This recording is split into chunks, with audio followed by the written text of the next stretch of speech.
She found an infant in the ruins during the blood moon. Alabaster skin, eyes that flickered between crimson and gold, tiny fangs. His touch drained her life force with every passing second. She wrapped him in her dead husband's coat anyway. What the widow didn't know, the vampire king had been hunting for his cursed heir for 3 days. And the moment he saw her holding his son, everything he believed about humans and power shattered forever.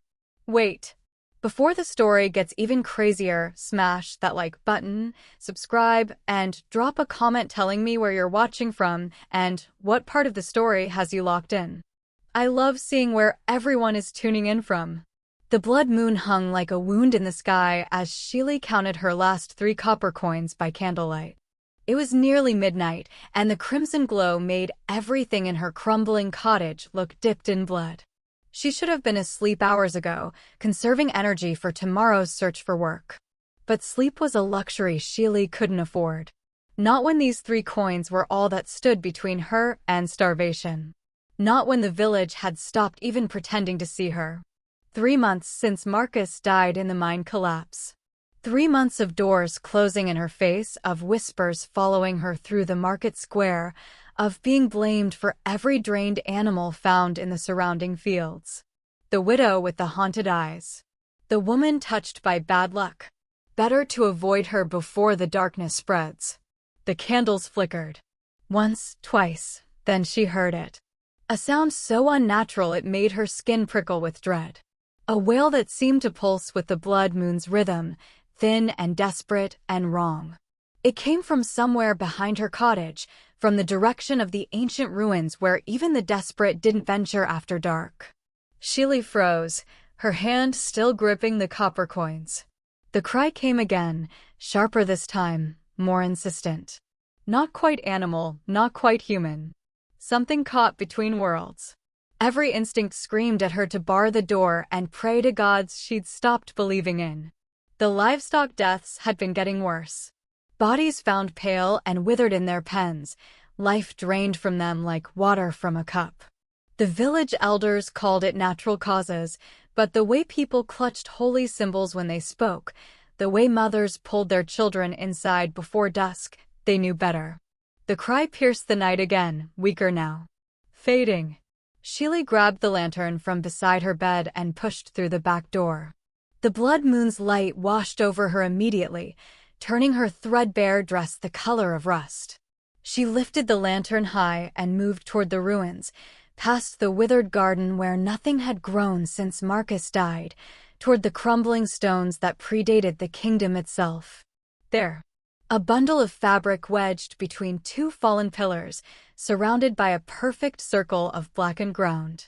Smoke rose from the scorched earth in thin, ghostly ribbons. Sheely's heart hammered as she approached. Please don't be what I think it is. Please don't be. She pulled back the silk wrapping, fabric too fine for mortal hands, embroidered with symbols that seemed to writhe in the lantern light. An infant no more than 3 months old, naked except for the royal silk swaddled loosely around its tiny body. But this was no ordinary child. His skin was alabaster pale, luminous under the blood moon like carved marble. His chest barely rose and fell with each shallow breath, and his eyes, when they fluttered open, glowed with an otherworldly light, crimson that shifted to molten gold and back again, like a forge cycling between heat and cooling. When the baby's mouth opened in another cry, Sheely saw them, 2 small, sharp points where canines should be. No, she whispered, stumbling backward. Her boot heel caught on a stone and she nearly fell. The baby's hands stretched toward her, fingers grasping at empty air. Those color-shifting eyes locked onto hers with something that looked heartbreakingly like recognition, like he'd been waiting specifically for her. Run, her mind screamed. Run now before whatever left him here comes back. But her body wouldn't obey. Because beneath the impossible features, beneath the supernatural wrongness radiating from the scorched ground and the too fine silk, beneath the crushing weight of dread that pressed against her chest, there was only one truth that mattered. This was a baby. Abandoned. Dying. Sheely knelt beside the infant. His skin felt like touching winter itself when she lifted him, not just cold, but wrong, as though warmth had never touched this flesh. The moment her bare hand made contact, she felt it, a pulling sensation, like invisible threads drawing the life force from her body. Her vision dimmed at the edges. Her lungs struggled to pull in air. The baby stared up at her, those impossible eyes flickering faster now, crimson, gold, and in their depths she saw something that made her heart break. Not hunger, not malice, fear, loneliness. The desperate hope that this time, someone wouldn't leave him alone in the dark. "Oh, sweetheart," Sheely whispered, her voice cracking. She unwrapped Marcus's coat from around her shoulders, the heavy wool he'd worn in the mines, the last thing she had that still smelled like him, the only item of value she still owned. "What happened to you?" She bundled the infant in the coat, pulling him close to her chest despite the draining sensation that made her knees weak. The baby's crying softened. His small hand curled around her finger with surprising strength. Sheely carried him toward the cottage, each step heavier than the last. The blood moon cast their joined shadows across the ruins, one tall and wavering, one impossibly small. Behind them, the scorched circle of earth began to crack and splinter, spider-webbing outward from where the child had lain. She kicked the cottage door shut against the crimson night. The single room felt smaller than ever with the weight of what she'd brought inside. The baby's temperature didn't change despite the fire's warmth. Still cold. Still wrong. Still draining her with every passing second. Sheely sank into her chair, cradling the infant, watching his eyes shift between colors in the firelight. Somewhere in the distance, she thought she heard thunder. Or wings. Or the sound of something vast and terrible beginning to move toward her forgotten corner of the world. She began to hum, unconsciously at first, then with growing conviction. The lullaby her grandmother had taught her in childhood, the one she hadn't sung since she buried the old woman 5 years ago. An old melody that predated the kingdom, passed down through generations, its origins long forgotten. The baby's eyes stopped flickering. They settled on gold. Pure, warm gold. The draining sensation lifted. And for the first time in 3 months, Sheely felt something other than despair. She felt needed. She felt purpose. She felt, however impossibly, like this broken moment was exactly where she was meant to be. She didn't know that 3 days ago, a queen had died screaming as she brought this cursed child into the world. She didn't know that the most powerful vampire in 2 kingdoms had torn his court apart searching for his missing heir. She didn't know that in 3 days' time, a silver-haired king with eyes like burning coals would appear at her threshold, ready to kill anyone who touched his son. She didn't know that this single act of mercy, choosing compassion over survival, choosing to see a child instead of a monster, would make her the most hunted woman in the realm. All Sheely knew was this: she had found a baby who would die alone if she walked away. And she had already lost too much to carry one more regret. Chapter 1. The first hour, Sheely tried to convince herself this was manageable. She laid the infant on her bed, the only soft surface in the cottage, and watched him with the wariness of someone who'd just brought a wolf into her home. His tiny chest rose and fell in shallow breaths. Those gold eyes tracked her movements with unnerving awareness for something so small. She heated goat's milk over the fire, hands trembling as she poured it into the clay cup Marcus had made for her last winter. The baby's mouth opened when she brought it close, revealing those small, sharp fangs again. He turned his head away, refusing. She tried water. He refused that too. His skin remained corpse cold despite the fire blazing hot enough to make sweat bead on her forehead. Hold up. Before we continue, make sure you subscribe so you never miss a chapter. Hit like and comment your country or city and what you're enjoying most about the story so far. I'm reading every single one. By the second hour, the crying began. Not the normal fussing of a hungry infant, but a sound that seemed to resonate in her bones, that made the floorboards creak and the walls groan. Sheely picked him up, trying to soothe him with gentle rocking, but the moment his bare skin pressed against her neck, she felt it, that terrible pulling sensation, like he was drinking her life force through her very pores. Her vision swam. Her knees buckled. She laid him back down, gasping, and watched in horror as gray streaks appeared in her reflection in the window glass. Her dark hair, shot through with silver that hadn't been there an hour ago. The baby wailed louder. The sound vibrated through the cottage walls. And then she saw it happening. The flowers in the clay pot on the windowsill, the last blooms from her garden, the ones she'd kept alive through sheer stubbornness, began to wither. Petals darkened and curled, falling like ash. The wooden table near the bed developed thin cracks that spread outward in spiderweb patterns. Even the stones of the fireplace seemed to age, mortar crumbling into fine dust. Death. He was radiating death itself. "Please," Sheely whispered, her voice hoarse. "Please, tell me what you need." But the baby only cried harder, back arching, small fists clenched. His eyes flickered between crimson and gold so rapidly they seemed to pulse. The oppressive weight in the room grew heavier, pressing down on her lungs, making each breath a struggle. She tried everything. Stripped him down to check for injuries, nothing but perfect, cold skin. Wrapped him tighter in case he was cold, he only fought against the fabric. Held him close despite the draining sensation. He thrashed in her arms like something trying to escape its own body. Hours bled together. The blood moon moved across the sky.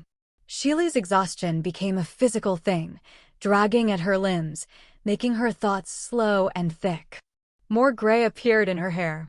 Her hands developed a translucent quality, veins too visible beneath skin that looked papery and thin. The cottage itself was dying around them. Cracks spread across the ceiling. The door frame sagged. Even the fire seemed dimmer, its warmth unable to penetrate the growing cold. Sheely sank into her chair, cradling the inconsolable infant, tears streaming down her face. "I don't know how to help you," she sobbed. "I don't know what you need. I'm sorry. I'm so sorry." Her exhaustion pulled at her like a tide. Her eyes drifted closed despite the baby's wailing.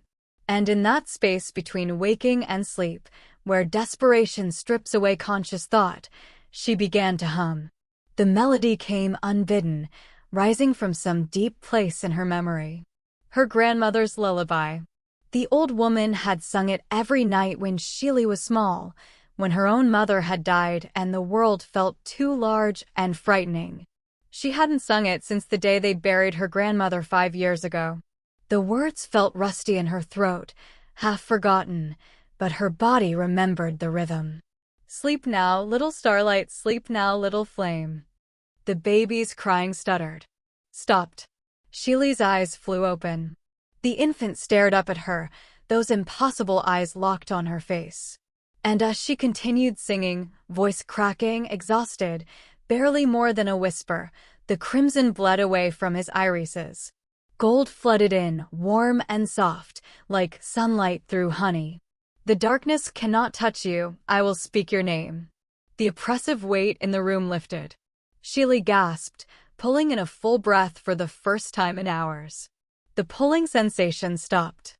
The baby's skin remained cold, but the wrongness, that sense of death radiating outward, simply ceased.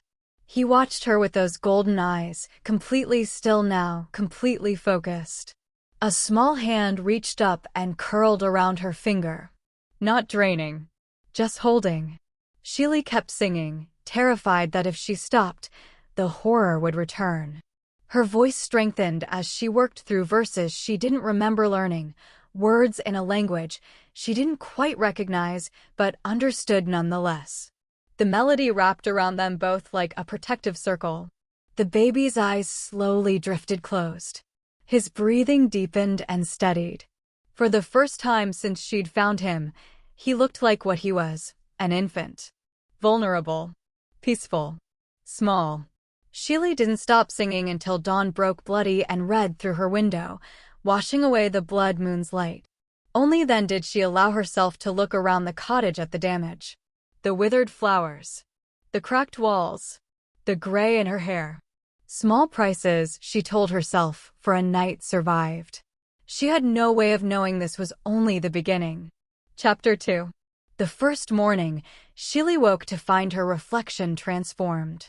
The gray streaks had spread through her hair like frost creeping across a window, turning whole sections silver white.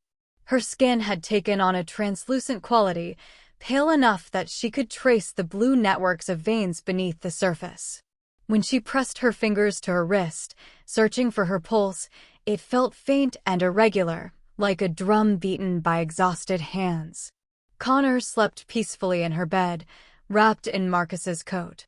His chest rose and fell with steady breaths. Those gold eyes remained closed, dark lashes resting against alabaster cheeks. He looked innocent.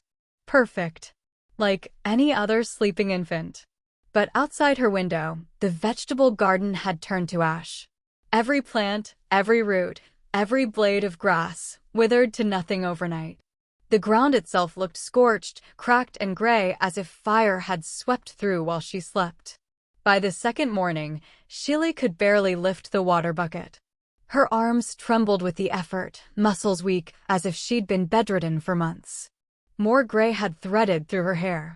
When she looked in the shard of mirror Marcus had given her, the woman staring back looked ancient. Gaunt. Hollow-eyed. A corpse pretending at life. The cottage walls had developed new cracks. The floorboards sagged in places. Even the air inside felt heavier, older, like the space itself was aging alongside her. She sang the lullaby 4 times that day. Each time, Connor's eyes would shift from crimson to gold, and for those precious minutes, the draining would stop. She could breathe. She could think. She could remember what it felt like to have strength in her limbs. But the moments between songs grew harder, longer, more desperate. On the third morning, Shili forced herself to walk to the village. She had no food left, no water she trusted to drink. Connor needed something, though she still didn't know what. And she needed to understand what was happening to her before there was nothing left to save. The villagers saw her coming from a distance. She watched them scatter like leaves before a wind. Mothers pulled children inside. Men crossed to the other side of the road. Windows shuttered. Doors locked. Only the baker remained in his shop when she approached. Thomas, who'd known her since childhood, who'd given her day-old bread at half price after Marcus died. He stood behind his counter with arms crossed, face hard. "Please," Shili said, her voice barely more than a whisper. "Just 1 loaf. I have coin. Keep your coin." Thomas's eyes didn't meet hers. "And keep yourself away from decent folk." "Thomas, You reek of the grave, Shili." He finally looked at her, and she saw the fear there, raw and undisguised. "Whatever darkness you've brought into your home, it's poisoning you. Poisoning the land. Old Mathers saw your garden yesterday. Said it looked like a battlefield, like something died there and took everything with it. I haven't done anything wrong." "Then explain the hair. Explain why you look like you've aged 20 years in 3 days." He moved toward the door, hand on the latch. "My wife says you're practicing witchcraft. Says you've made a deal with something unnatural. I don't know if that's true, but I know this. You're not welcome here anymore. Not in my shop. Not in this village." He shut the door in her face. The lock clicked with terrible finality. Shili stood in the empty street, feeling the weight of hidden eyes watching from behind curtains. Judging. Condemning. She turned and walked back toward her cottage, each step heavier than the last. Her vision swam. Her lungs struggled to pull in enough air. Twice, she had to stop and lean against trees, waiting for the world to stop spinning. When she finally pushed through her cottage door, Connor was awake. Crying. That terrible sound that made the walls shake and the air itself feel poisoned. His eyes flickered rapidly between crimson and gold, unable to settle. Shili collapsed into her chair and pulled him close despite the immediate draining sensation. "I should leave you," she whispered against his cold forehead. I should take you back to those ruins and walk away before there's nothing left of me. Connor's small hand found her finger, gripped tight. Quick pause. If this story has you hooked, tap subscribe and drop a like.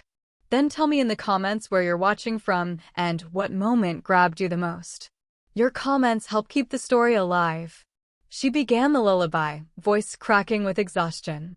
And as the melody filled the room, as his eyes settled into that warm gold, she saw it there in his gaze. Recognition. Awareness. Something that looked heartbreakingly like gratitude, like love, like he knew she was choosing him over her own survival and it mattered. I can't, Shili breathed, tears streaming down her hollowed cheeks. I can't leave you. Even if it kills me. Even if there's nothing left. Because she understood now, in a way that transcended logic or self-preservation, abandoning this child would destroy her more completely than any curse ever could. She would rather die protecting him than live with one more loss carved into her already shattered heart. Outside, the sun set on the third day. Somewhere in the darkness, something vast and terrible had finally found their trail.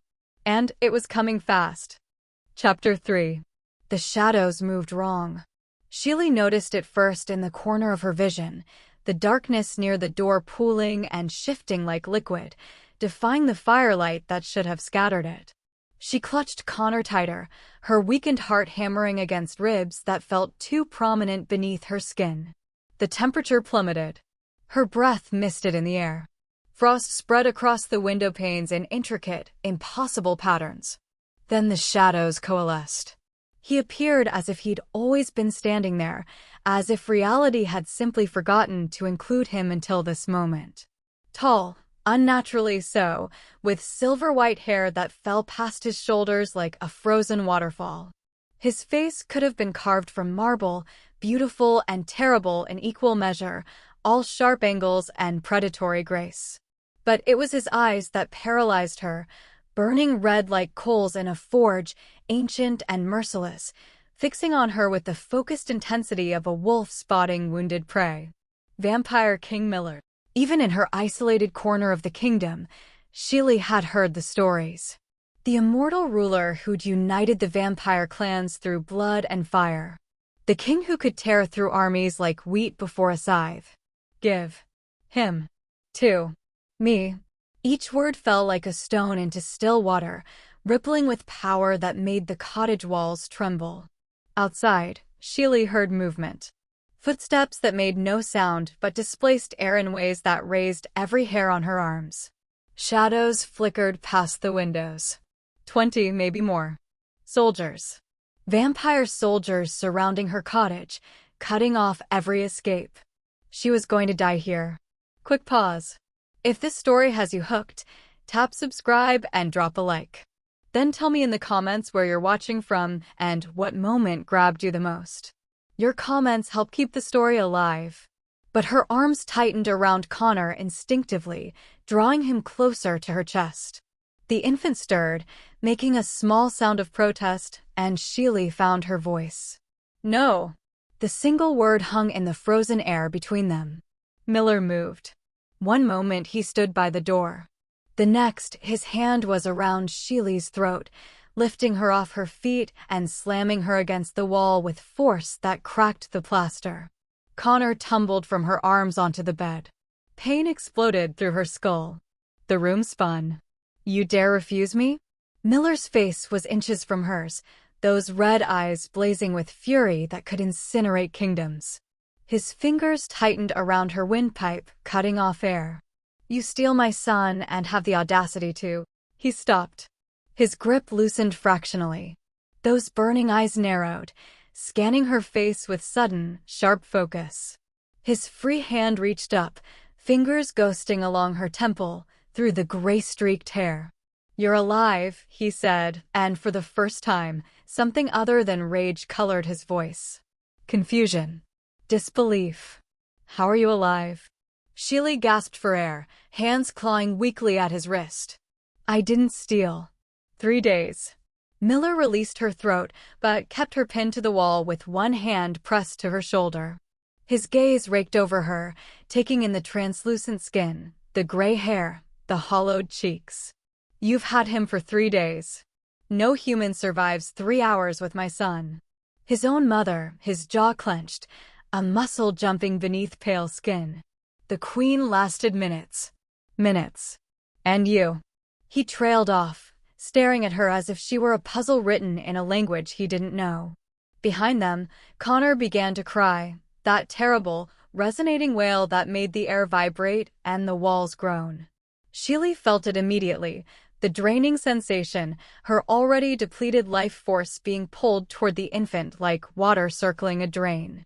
Her vision darkened at the edges. Her legs gave out. Only Miller's hand kept her upright.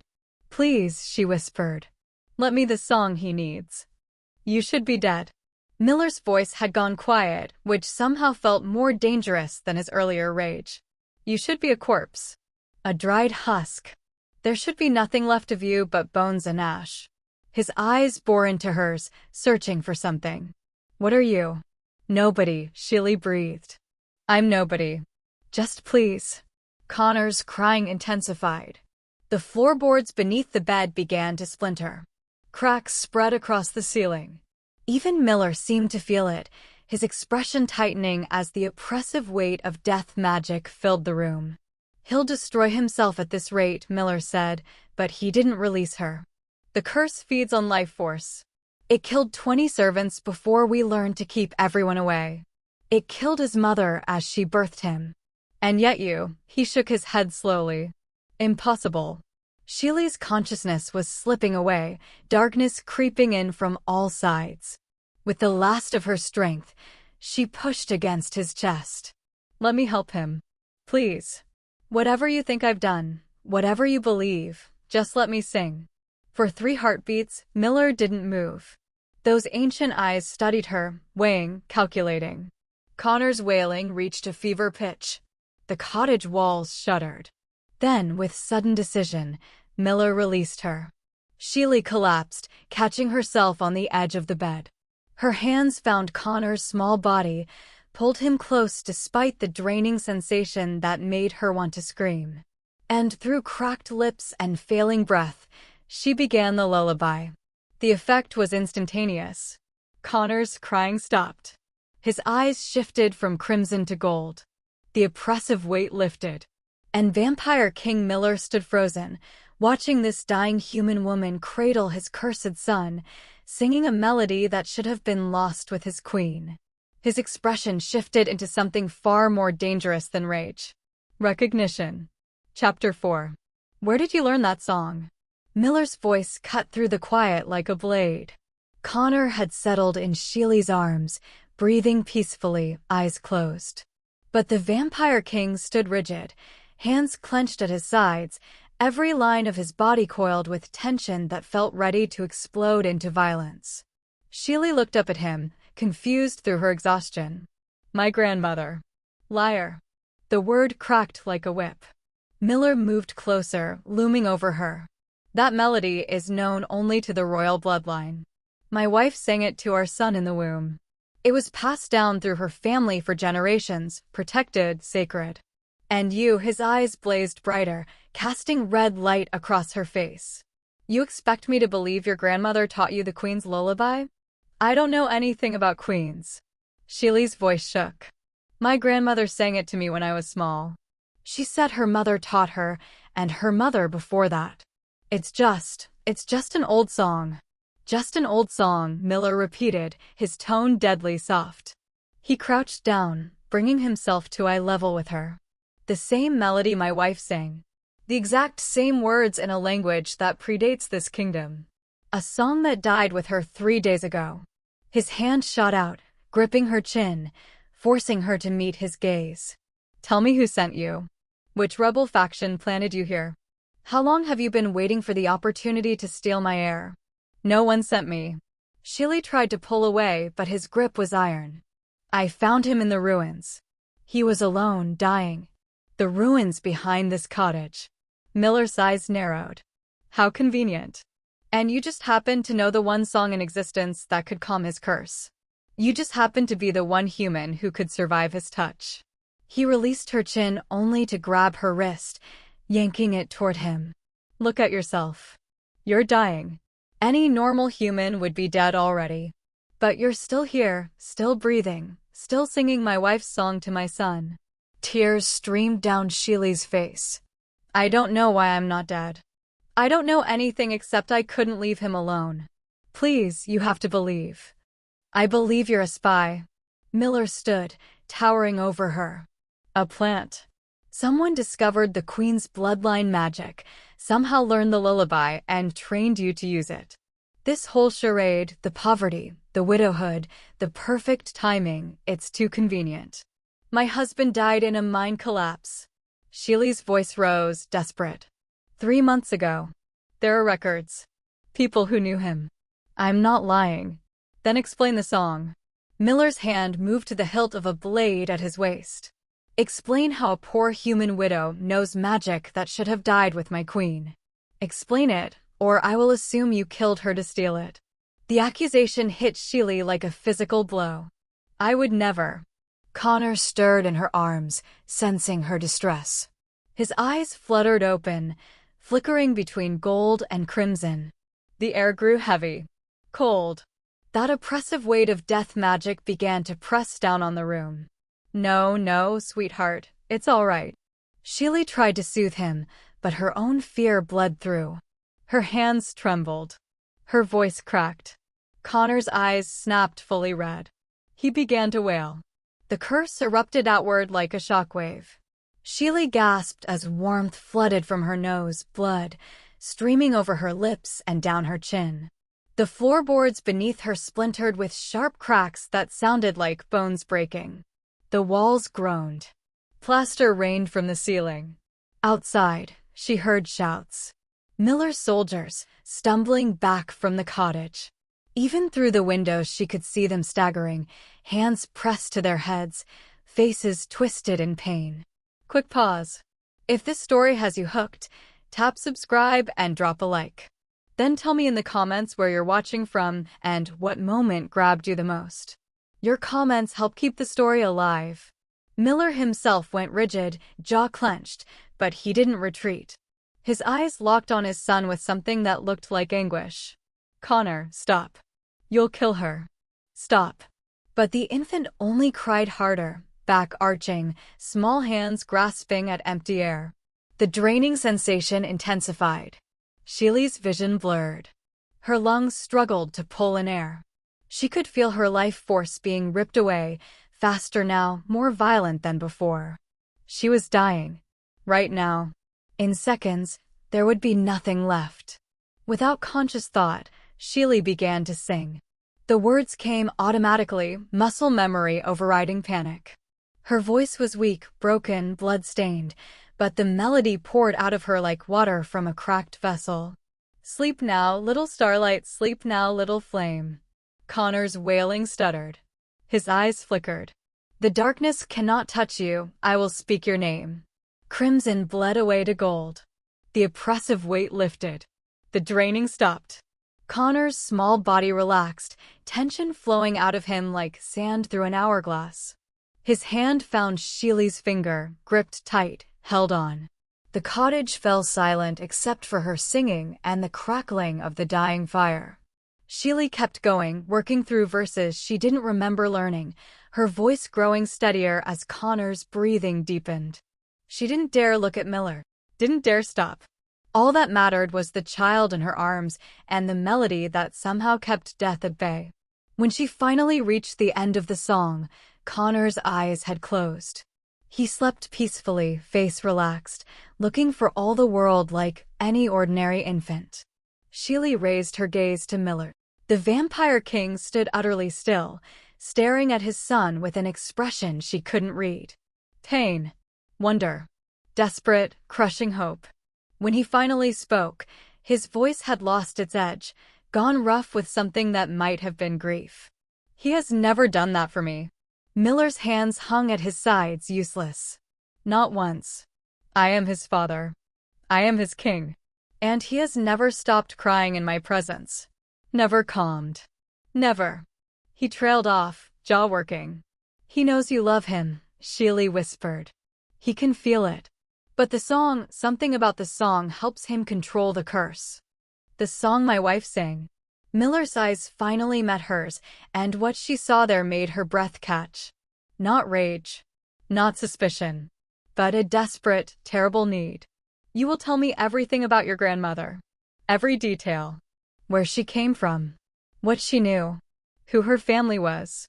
He moved closer, crouching down again. Because you may be the only chance my son has at survival. And if you're lying to me, if this is some elaborate trap, I will burn your village to ash and everyone you've ever known with it. Sheely held his gaze, too exhausted for fear. I'll tell you everything I know. But it won't be much. My grandmother was she was just my grandmother. No. Miller shook his head slowly. No one is ever just anything. And I intend to find out exactly what you are. Chapter 5. They left before dawn, moving through darkness thick as wool. Miller carried Connor himself, the infant wrapped in royal silk that seemed to shimmer even in the absence of light. Sheely stumbled alongside them, her weakened legs barely supporting her weight. She'd tried to bring Marcus's coat, but Miller had forbidden it, too recognizable, he'd said. Everything about her old life had to stay behind. 20 vampire soldiers surrounded them in a formation that looked simultaneously protective and predatory. They moved in perfect silence, flowing through the forest like shadows made flesh. Sheely was the only one who made sound, branches snapping under her feet, her ragged breathing, the occasional gasp when exhaustion made her stumble. Quick pause. If this story has you hooked, tap subscribe and drop a like. Then tell me in the comments where you're watching from and what moment grabbed you the most. Your comments help keep the story alive. No one helped her. Miller had made it clear, she kept pace or she was left behind. Where are we going? Sheely asked after what felt like hours, her voice barely a whisper. North, Miller replied without looking back. To the old watchtower.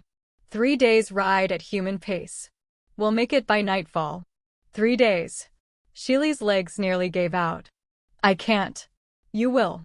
His tone left no room for argument. Unless you'd prefer I carry you like luggage. The humiliation of it burned, but Sheely said nothing. She focused on putting one foot in front of the other, on breathing, on staying conscious. Connor remained blessedly quiet in Miller's arms, sleeping peacefully. At least one of them was at peace.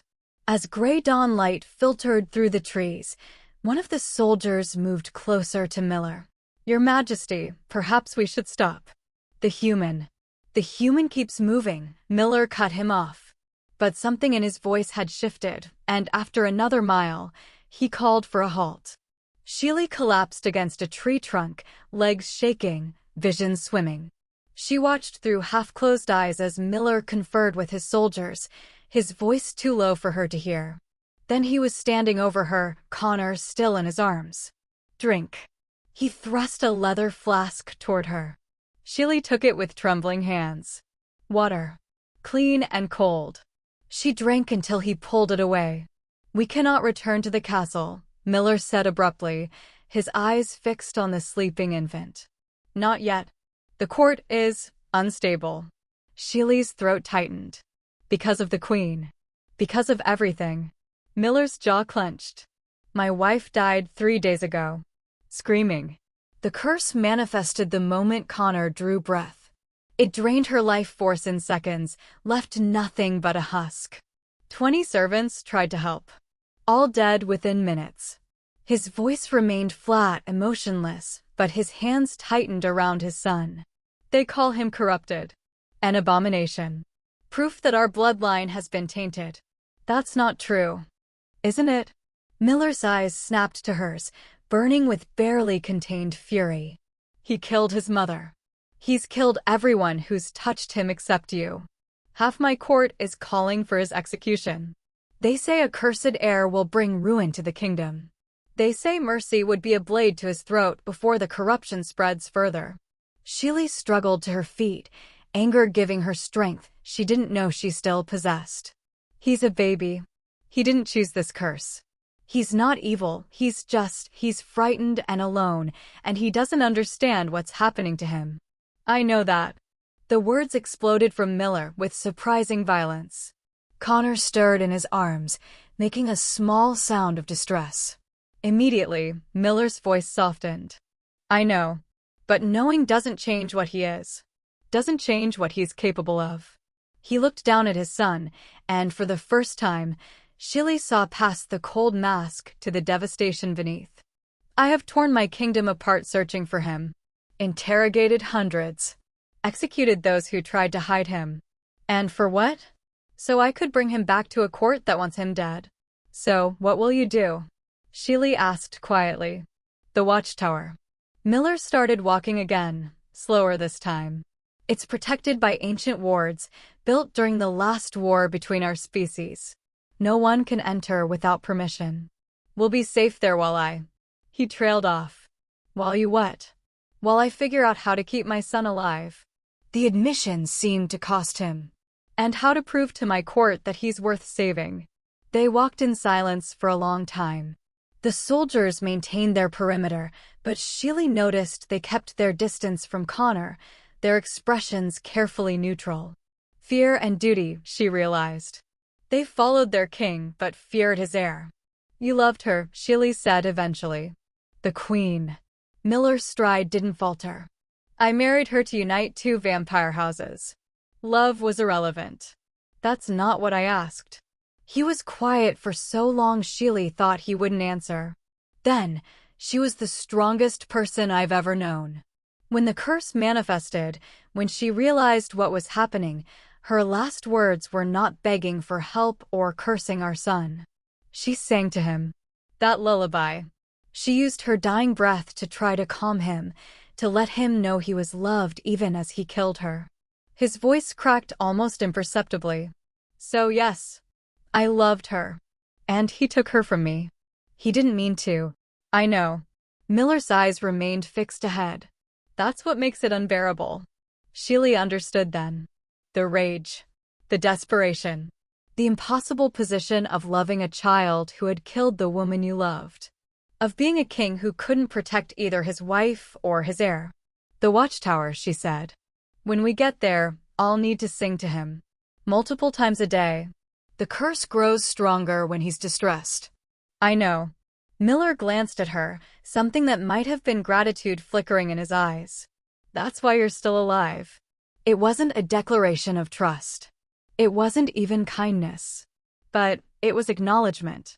An alliance born not of friendship but necessity. He needed her to keep his son alive.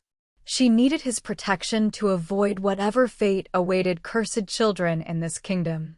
As the sun rose higher, painting the forest in shades of gold, Shili realized she'd crossed a threshold she could never uncross. She was no longer the forgotten widow of a mining village. She was the keeper of a cursed prince, bound to a vampire king, walking deeper into a world she didn't understand. And somehow, impossibly, it felt like the first purposeful step she'd taken in months. Chapter 6. They had 3 days of fragile peace. The watchtower rose from the wilderness like a broken tooth, stone walls blackened by centuries of weather and war. Ancient wards hummed in the air around it, making Shili's skin prickle whenever she crossed the threshold. Inside, the circular chamber was sparse, rotting furniture, arrow slits that let in cold wind, a crumbling fireplace that barely held heat. But it was defensible. Safe. Quick pause. If this story has you hooked, tap subscribe and drop a like. Then tell me in the comments where you're watching from and what moment grabbed you the most. Your comments help keep the story alive. Or so they'd thought. Shili was singing to Connor when she heard the approach. Not footsteps, vampires didn't make that kind of noise, but a change in the air, a tension that made the soldiers outside go rigid. She looked up from the infant in her arms to find Miller already at the narrow window, his body coiled tight. Thane, he said, and something in his voice made ice form in Shili's veins. Who? My most trusted commander. Miller's hand moved to the blade at his waist. And the last person I wanted to find us. The door burst open. Not with force, but with deliberate, controlled power. A vampire strode through, tall and broad-shouldered, with dark hair pulled back severely and eyes like chips of obsidian. Behind him, a dozen elite guards filed in, their movements precise and coordinated. These weren't the regular soldiers who'd accompanied them. These were something else. Harder. More dangerous. Commander Thane's gaze swept the room, lingering on Sheely and Connor before settling on Miller. Your Majesty. Thank the ancients we found you in time. In time for what? Miller positioned himself between Thane and Sheely, subtle but unmistakable. To save you from this creature's influence. Thane gestured towards Sheely with disgust. 3 days we've searched. 3 days while you've hidden here with the witch who stole your heir and corrupted your mind. Careful, Thane. Miller's voice dropped to a lethal quiet. You're speaking about the only person who's kept my son alive. Exactly my point. Thane moved closer, his guards fanning out in a practiced formation. No human survives the Cursed One's touch. No mortal should know the Queen's lullaby. Yet this peasant woman does both. He turned to address the room, voice rising with righteous conviction. She reeks of dark magic. She's bewitched both the heir and our king. Can't you see it, Your Majesty? She's poisoned your judgment. Sheely clutched Connor tighter, her heart hammering. The infant stirred against her chest, sensing her fear. I haven't bewitched anyone. Silence. Thane didn't even look at her. Your Majesty, I've brought physicians. Holy relics. We can break whatever spell she's woven over you. But first, we must secure the abomination. My son, Miller corrected, his voice like a blade being drawn. His name is Connor. That thing killed the Queen.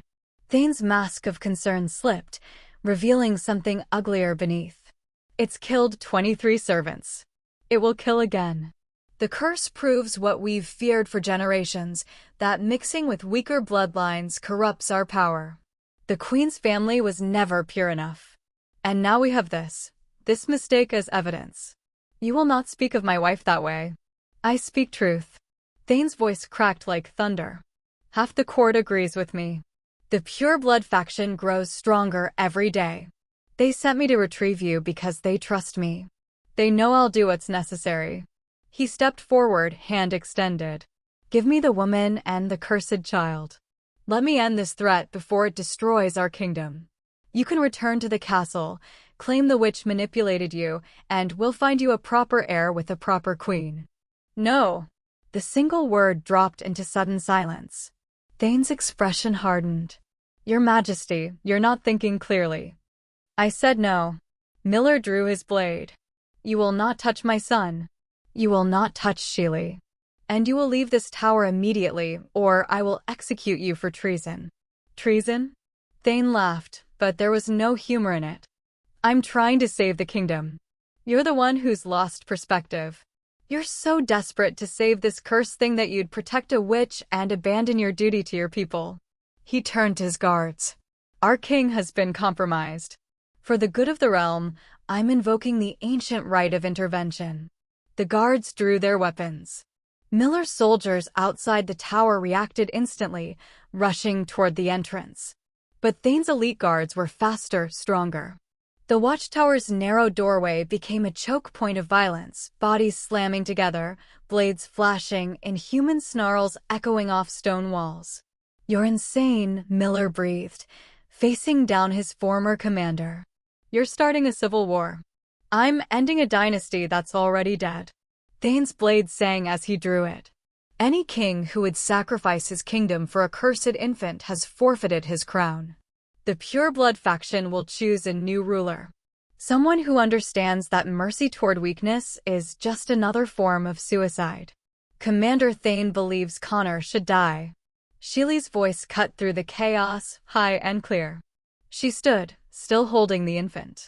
That's what this is really about, isn't it? You don't care about dark magic or bewitchment. You want to kill a baby because he's different.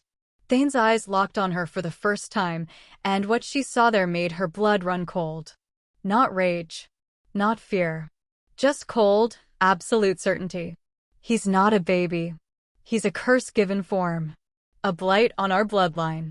And yes, he needs to die. Along with anyone foolish enough to protect him.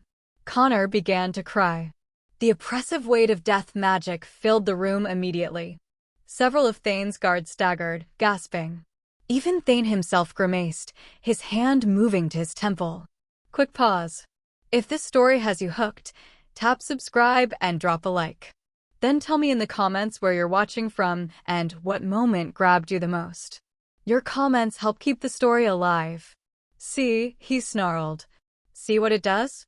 That thing will drain our entire species if allowed to live. Then I die with him. Miller raised his blade, positioned himself fully in front of Sheely. Because I am his father, and I will not abandon my son a second time. If you want him, Thane, you go through me. So be it. Thane attacked. The watchtower exploded into violence. Miller met Thane's assault with centuries of skill, their blades moving faster than Sheely's eyes could track. Behind them, guards fought guards, former allies turned enemies, splitting along ideological lines as old as the kingdom itself. Sheely ran. Connor's wailing grew louder, the curse pulsing outward in waves. She had to get him away from the fighting, had to calm him before the death magic killed everyone in the room. She sprinted for the tower's inner stairs, taking them two at a time despite her weakened legs. Behind her, she heard Miller shout her name. Heard Thane's answering roar. Heard steel on steel and bodies hitting stone. The hunt had begun. Chapter 7. Sheely's lungs burned as she climbed. Connor clutched to her chest with one arm while the other hand scraped against rough stone walls for balance. The tower's interior spiraled upward in dizzying circles, each step crumbling beneath her feet. Behind her, she heard them, footsteps that shouldn't exist, shadows that moved with purpose, voices coordinating in clipped military precision. Second level. She can't have gone far. The cursed one is slowing her down. She's weak. Find them. Commander wants them both alive. For now. Connor's wailing echoed off the stones, a beacon pointing straight to their location. Sheely pressed her hand gently over his mouth, immediately felt the draining sensation intensify. Her vision swam. She couldn't do this much longer. Think. Think like prey. Quick pause. If this story has you hooked, tap subscribe and drop a like. Then tell me in the comments where you're watching from and what moment grabbed you the most. Your comments help keep the story alive. Years of being invisible in the village had taught her things the vampire's superior strength couldn't match. She knew how to read hunters, how to anticipate where they'd look first, where they'd assume she'd run. They expected her to go up, to seek height, to trap herself at the tower's peak like cornered prey always did. So she went down. A side passage, barely visible in the darkness, branched off to her left. Sheely ducked into it, her thin frame slipping through the gap easily. The space was tight, meant for servants or children, not armored soldiers. She heard one of the vampires try to follow, curse as his shoulders caught on stone. She went through the old service corridor. Damn it, I can't fit. Circle around. Cut her off at the kitchens. Sheely didn't go to the kitchens. She knew that's what they'd expect. Instead, she found a narrow alcove, a gap between walls where stonemasons had made a mistake centuries ago and never corrected it. She pressed herself into the shadows, making herself small, making herself nothing. Connor squirmed against her, his crying muffled against her chest. Please, she prayed to gods she didn't believe in. Please let him quiet. Footsteps passed within feet of her hiding spot. 3 vampires, moving with predatory grace, their enhanced senses sweeping the corridor. One paused, nostrils flaring. I smell human blood. Fear. She's close. Split up. Check every room. They moved past. Sheely counted to 100 before she dared to breathe fully. Connor's wailing had softened to whimpers, his small hands clutching at her dress. The curse pulsed weakly, draining her, but not as violently as before. Not enough to give them away. She needed to move. Needed to find somewhere they couldn't follow. The old stairway. She remembered seeing it during their first night, a section of stairs that had collapsed partially, leaving a treacherous descent through rubble and rotted wood.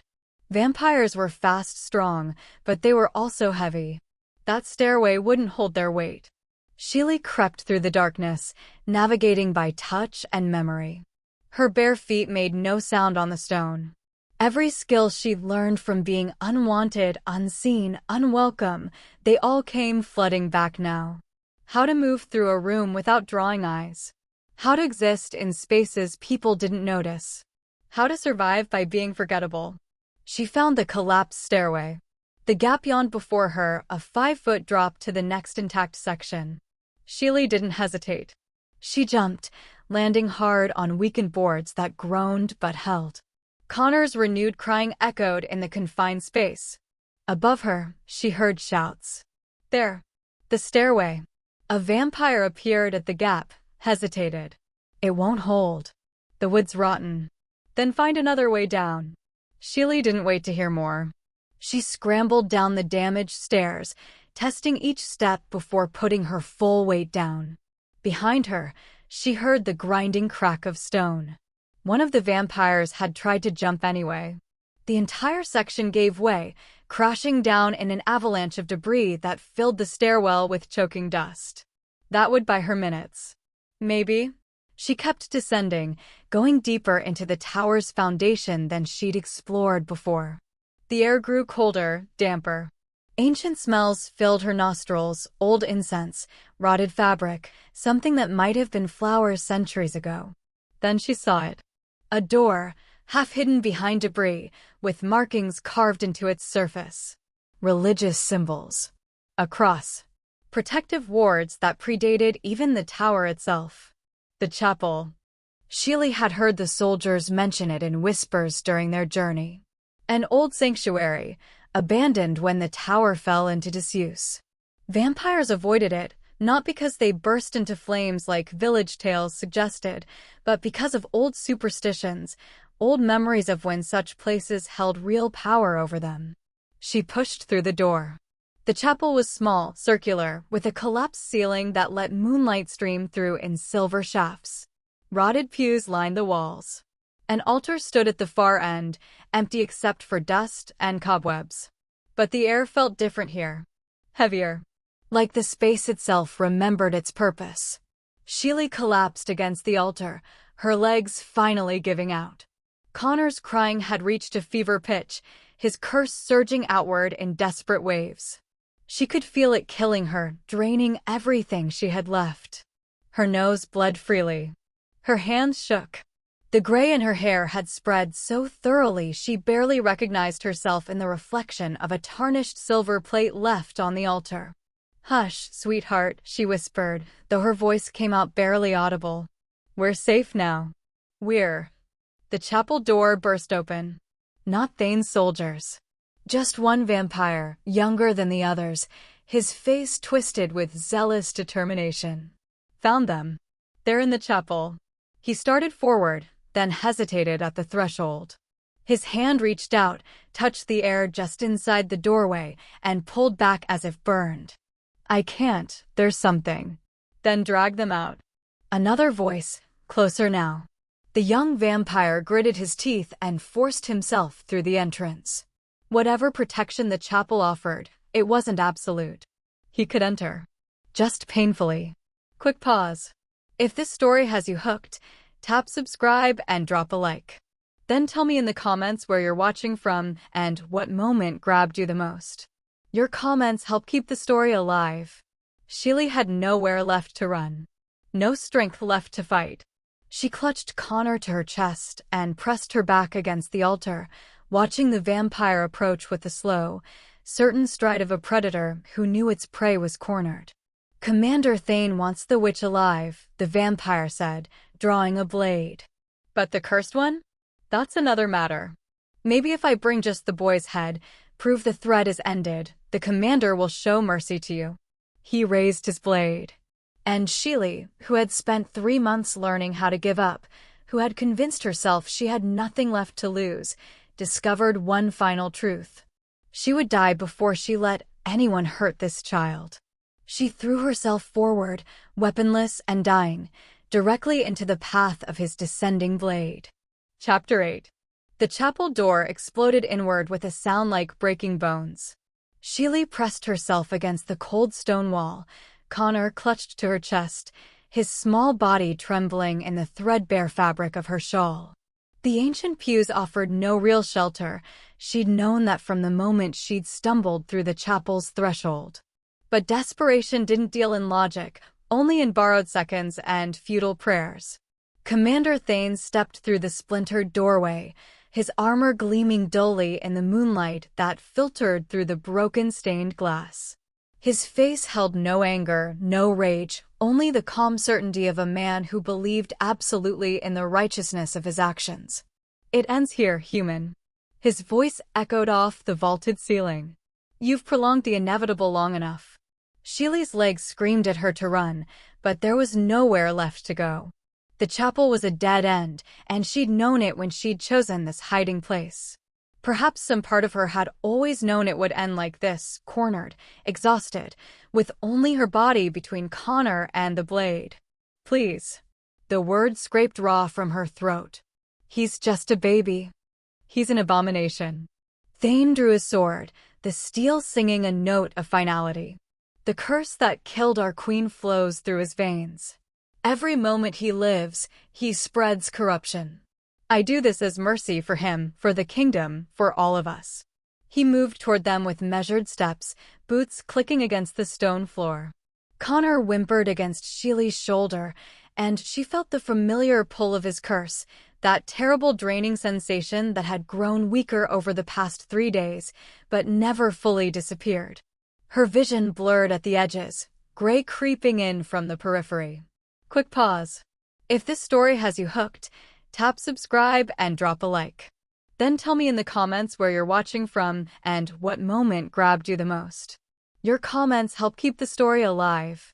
"Look at yourself," Thane continued, almost gently. "He's killing you slowly. You're dying for a creature that will never love you, never remember your sacrifice. Is that really how you want your story to end?" Sheely looked down at Connor's face, those eyes that shifted between crimson and gold, that small hand that gripped her worn collar with surprising strength. She thought of her empty cottage, her empty life, the 3 months she'd spent as a ghost haunting the edges of a world that had forgotten her name. "Maybe it is," she whispered. Thane raised his sword. "Then die knowing you were a fool." The blade descended in a silver arc, aimed directly at Connor's heart. Sheely didn't think. Didn't calculate. Didn't weigh the cost against the outcome. She simply moved, turning her body so that her chest met the blade instead of the child's. The steel punched through her ribs with a cold clarity that stole her breath. Pain came after white-hot and absolute, radiating outward like cracks in ice. She collapsed over Connor, her blood spilling hot and red across his pale skin. This was it then. The end she'd been waiting for since the mines had taken her husband. At least she wouldn't die alone. At least she'd die mattering to someone, even if that someone was. The curse didn't drain her. Instead, something else happened. Something impossible. Connor's skin began to glow where her blood touched him, not the sickly crimson of the curse, but pure, radiant gold. The light spread across his small body like dawn breaking, and then it erupted outward in a massive wave of energy that shook the chapel's foundations. Sheely felt it pass through her, not painful, but overwhelming, like being caught in a warm wind that knew her name and all the secret sorrows she'd carried. The golden barrier expanded in a perfect sphere, and everything in its path transformed. Thane's sword shattered into glittering fragments. His armor cracked and fell away in pieces. The other blades scattered across the chapel floor disintegrated into dust. The commander himself was thrown backward, slamming into the far wall with enough force to crater the stone. The chapel filled with light so bright it turned night into day, and in that light, Sheely saw symbols etching themselves across Connor's skin, ancient markings that glowed and pulsed with rhythm of a heartbeat. Her heartbeat, she realized dimly.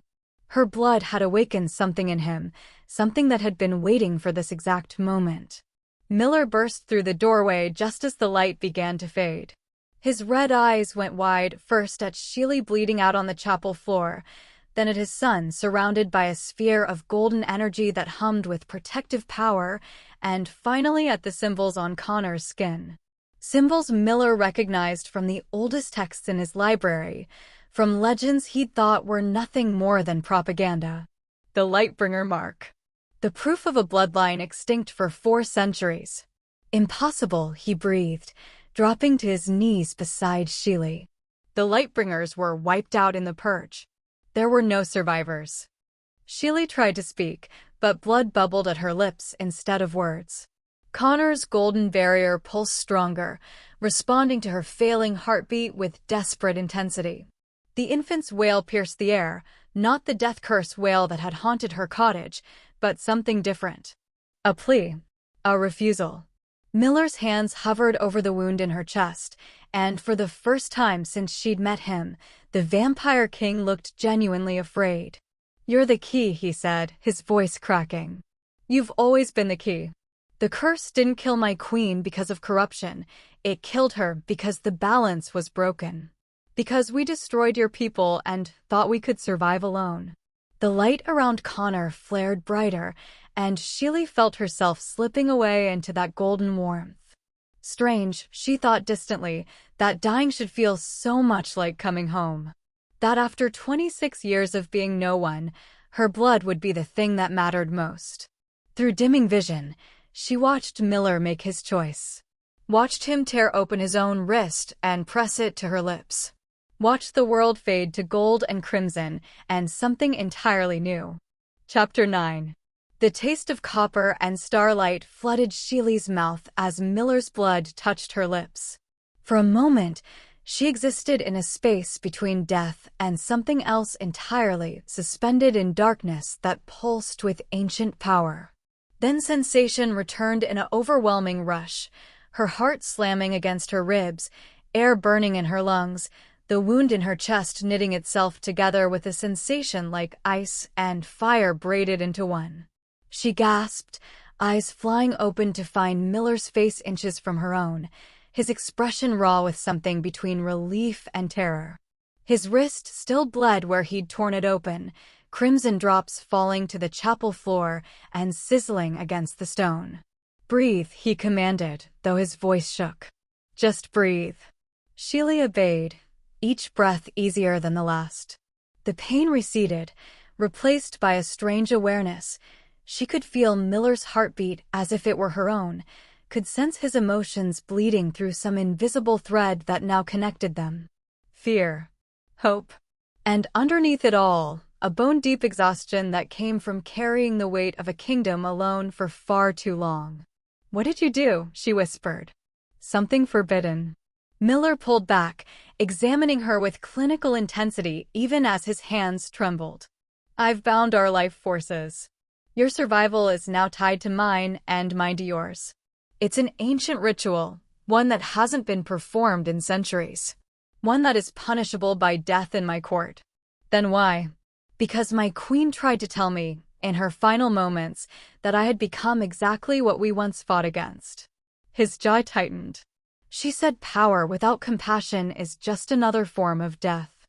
"I didn't understand then. I understand now." Quick pause. If this story has you hooked, tap subscribe and drop a like. Then tell me in the comments where you're watching from and what moment grabbed you the most. Your comments help keep the story alive. Movement drew Sheely's attention downward. Connor lay between them on the chapel floor, the golden barrier fading to a soft glow that emanated from his skin like trapped sunlight. His eyes were closed, his breathing deep and even. Peaceful. For the first time since she'd found him in the ruins, the oppressive weight of the curse was gone. Not diminished, gone entirely. "He's sleeping," she said wonderingly, reaching out to touch his small hand. "Really sleeping. The curse has stabilized." Miller's voice held a note of awe. "Your blood provided what was missing, the Lightbringer balance. He'll still have power, but it won't consume him. Won't consume everyone around him." A groan from across the chapel shattered the moment. Thane stirred against the crumbled wall, armor scattered around him like broken shells. His face was bloodied, his pride shattered more thoroughly than any weapon could manage. Miller rose in one fluid motion, his expression hardening back into the mask of a king. "Commander Thane, for the crimes of treason, attempted regicide, and the attempted murder of the royal heir, I sentence you to death." "You've gone mad." Thane spat blood. "Binding yourself to a human? Protecting a cursed child? The court will never accept this. They'll tear you from the throne." "Then let them try." Miller's voice could have frozen hell itself. "I am king by right of conquest, by blood, and by the old laws that predate your bigotry. Any who challenge me will meet the same fate as you." Thane's execution was swift and merciless. Sheely turned away, focusing instead on Connor, who slept through it all as if violence and upheaval were nothing more than distant thunder. Perhaps for him, they were. Perhaps children understood instinctively what adults spent lifetimes trying to remember, that love mattered more than power, that mercy was its own form of strength. The remaining soldiers gathered at the chapel entrance, their faces masks of shock and uncertainty. Miller addressed them with his shirt still stained with Sheely's blood, his wrist still healing, his son cradled in a human woman's arms. "Spread word to every corner of my kingdom," he commanded. "The old laws are ended. We will no longer hunt the Lightbringer bloodline, we will seek them as allies, as the balance we destroyed in our arrogance. Any vampire who harms a Lightbringer will answer to me personally." He gestured to Sheely. "This woman, Sheely of the Forgotten Bloodline, is hereby named official guardian to Prince Connor and advisor to the crown. Her word carries the weight of my own." Murmurs rippled through the assembled soldiers, but none dared protest. Not with Thane's body still cooling on the chapel floor. Quick pause. If this story has you hooked, tap subscribe and drop a like. Then tell me in the comments where you're watching from and what moment grabbed you the most. Your comments help keep the story alive. Hours later, as dawn painted the eastern sky in shades of rose and gold, Sheely stood on the watchtower balcony with Connor asleep against her shoulder. The binding wound in her chest had faded to a thin silver scar, a reminder of the woman she'd been and the sacrifice that had transformed her into something new. Miller joined her, his presence no longer feeling like a threat but something almost companionable. Together they watched the sun rise, and for once, the Vampire King didn't retreat into shadow. The curse that had kept him locked in eternal night was lifting, unraveling thread by thread as Connor's stabilized magic worked its way through the bloodline. "I spent 3 months waiting to die," Sheely said quietly. "After my husband passed, I thought my life was over, that I was just marking time until the world forgot me completely. And now?" She looked down at Connor, at his peaceful face bathed in morning light, and felt the thread connecting her to Miller Pulse with shared purpose. The forgotten widow. The desperate king. The cursed child. 3 broken pieces that somehow formed something whole. "Now I think I'm finally learning how to live." The sun continued its climb, and below them, the kingdom began to wake to a world forever changed. Sheely didn't know what the future held, didn't know if the court would accept her, if the Lightbringer bloodline could be rebuilt, if this fragile peace would last beyond the next blood moon. But for the first time in 3 months, she looked forward to finding out.